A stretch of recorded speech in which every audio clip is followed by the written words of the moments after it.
Dus mam is een keukenprinses, zingt bij het koken wie een zangeres.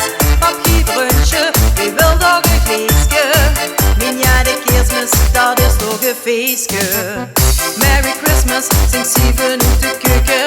Kniet zit op tafel, ik ga mam een zeuken. Schalk aan, ze is klaar voor de knie. En papa luft het glas van een fles goeie wien. Ik zal aan de knie, ik word langs een zaad, maar dat kan door de wien. Ik was bereid in de knie, niemand zag het voor een haarflesje.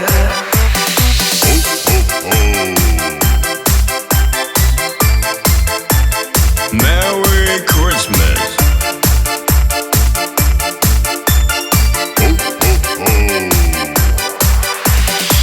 We zien met vrienden bij papa en mam bieren. We hadden de avond de knie dikken bestrijden. Bloedige doekjes, gebracht door onze kerstman.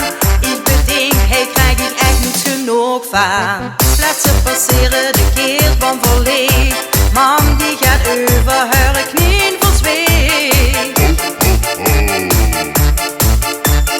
Zag toen onze kerstman wie er ons man bekeek. Kerstavond, ik zal aan de knie. Ik word langs een zaad, maar dat kan door de wien.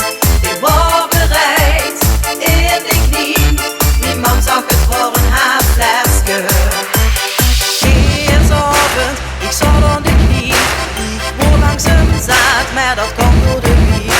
Ik was bereid in de knie, niemand zag het voor een haarflesje.